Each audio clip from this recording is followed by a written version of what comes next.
Bom, queridos, eu gostaria de falar hoje sobre algo muito interessante, onde eu tenho certeza que você já deve ter parado para imaginar que pessoas entendem que quando são curadas, são purificadas, quando há milagres, quando há sinais, é tipo assim, é uma marca de que lá é um lugar de salvação. Ali está acontecendo coisas dos quais é miraculoso. E eu entendo isso plenamente. No entanto, eu quero trazer aqui à memória uma passagem que se encontra em Lucas, no capítulo 17, versos 11 até o 19, sobre um evento onde Jesus vai curar 10 leprosos. No entanto, nós vamos ver que somente um obteve algo que foi maior do que a sua purificação da lepra. Quer saber mais? Vem comigo.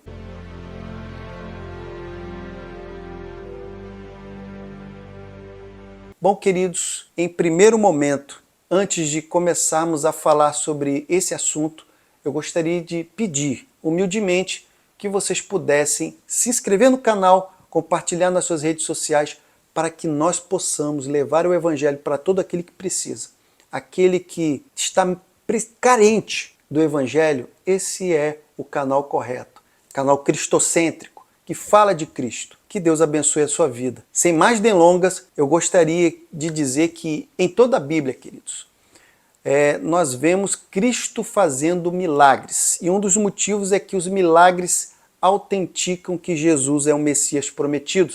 Bom, isso até muitos escritores eles falam, inclusive tem um Champlin, que ele fala que os milagres podem autenticar uma reivindicação, como se deu no caso de Jesus. Suas obras poderosas são postas um realce principalmente por autenticarem a sua missão messiânica. Bom, queridos, e nós vemos aqui nessas passagens dos quais eu falei aqui, todo mundo já conhece a passagem onde Jesus ele vai curar 10 leprosos. Jesus estava ao redor de Samaria e Galileia. Ele estava ao redor, queridos, ele não tinha entrado. E ele passa por uma cidade pequena. E nós sabemos que toda vez que Jesus vai a algum lugar não é por acaso. A Bíblia afirma que foram ao seu encontro 10 leprosos. Só que eles estavam a pelo menos a mais de 100 passos de Jesus, porque era o limite mínimo que eles poderiam estar diante do mestre ou diante de qualquer pessoa. Então eles vão clamar para que o Senhor lhe ajude. Bom, todos nós sabemos, não é nenhuma novidade de que essas pessoas eram consideradas desprezadas por toda a sociedade. Uma vez que fosse detectado que eles estavam com lepra, eles eram totalmente colocados à margem da sociedade.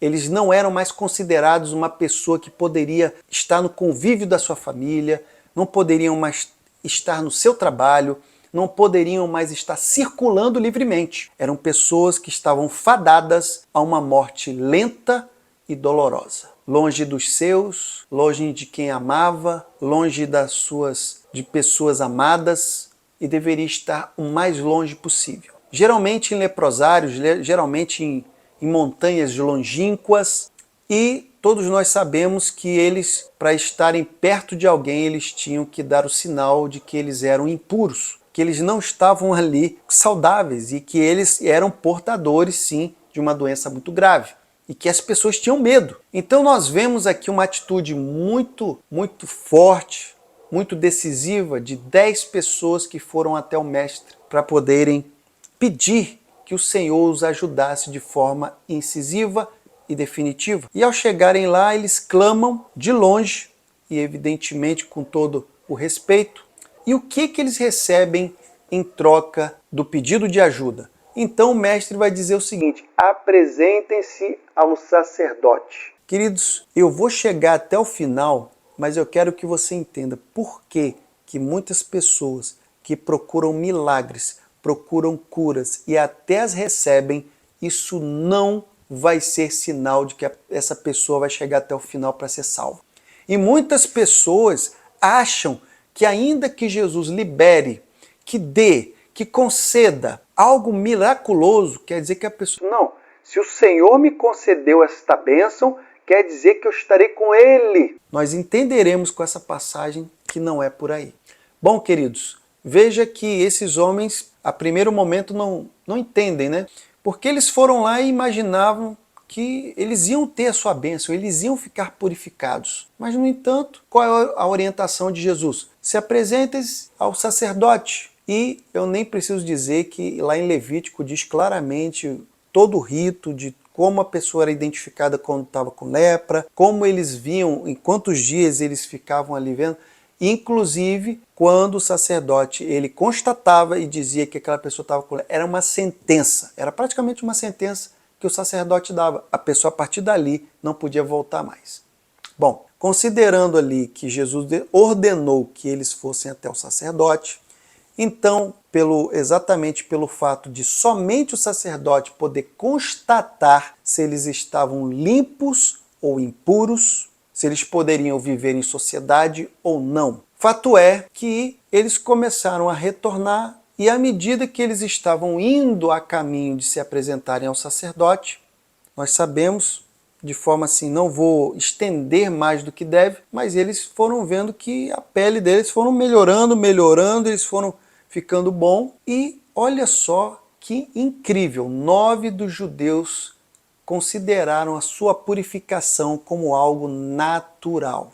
Prosseguiram a caminhada até o sacerdote. Já o 10º, ou único, o samaritano, profundamente tomado por um sentimento de ser indigno, de ser uma pessoa que não merecia, ele entendeu que a sua purificação foi uma dádiva, um presente. E foi por esse sentimento que ele foi impelido a agradecer de coração.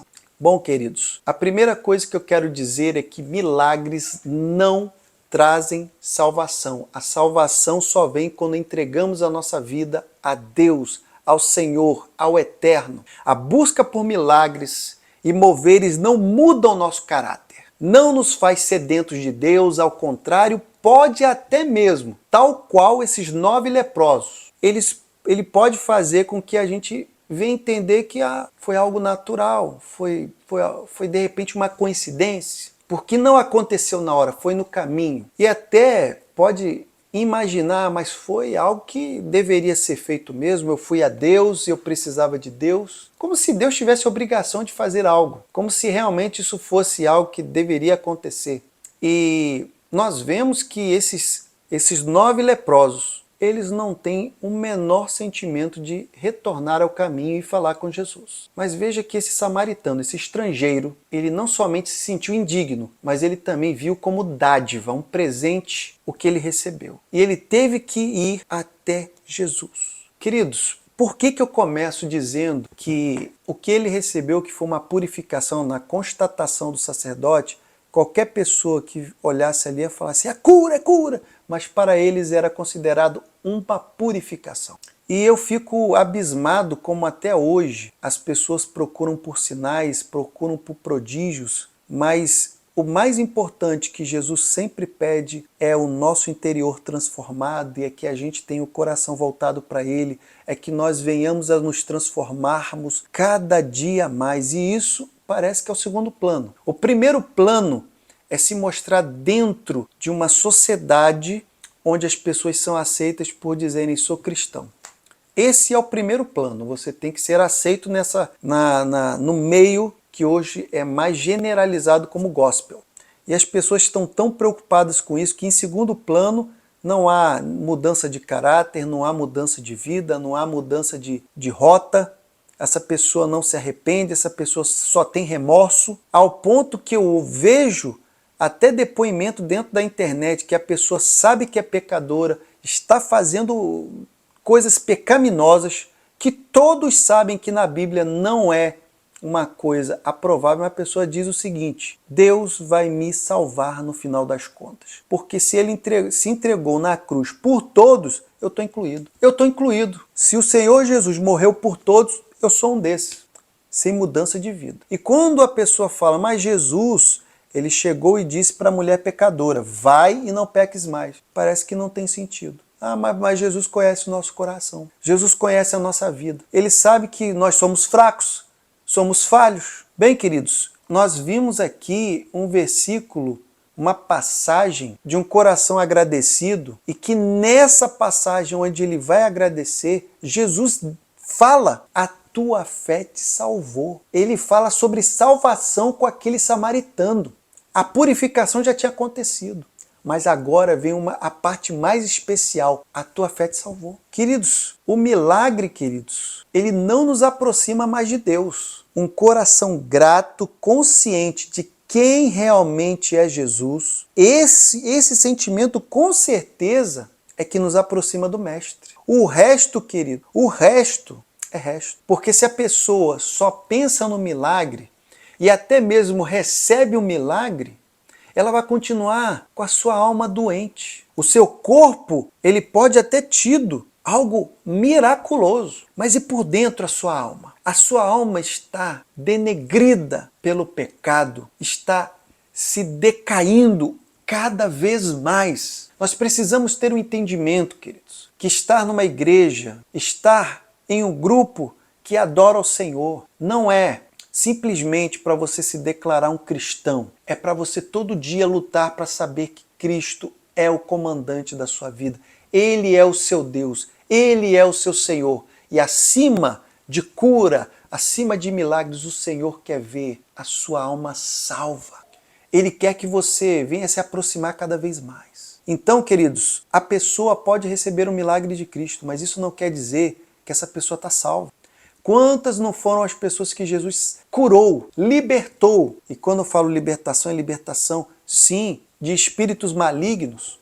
Mas e depois dali? Se aquelas pessoas não vieram até Jesus e não o reconheceram como Mestre e Senhor, nós podemos afirmar que essas pessoas realmente tiveram plenitude de vitória? Essa é uma passagem simples, querido. Simples, que poderíamos dar outros exemplos aqui, mas não é necessário. Eu tenho certeza que a mensagem central você já entendeu e eu tenho certeza que você vai replicar essa mensagem para aqueles que, porventura, são caçadores de milagres. Você quer um milagre, queridos? Comece por você mesmo. Altere o seu caráter, altere a sua personalidade, altere os seus pensamentos sobre o mundo, altere a forma como você trata o seu próximo, altere o seu pensamento em relação ao dinheiro, em relação ao seu próximo.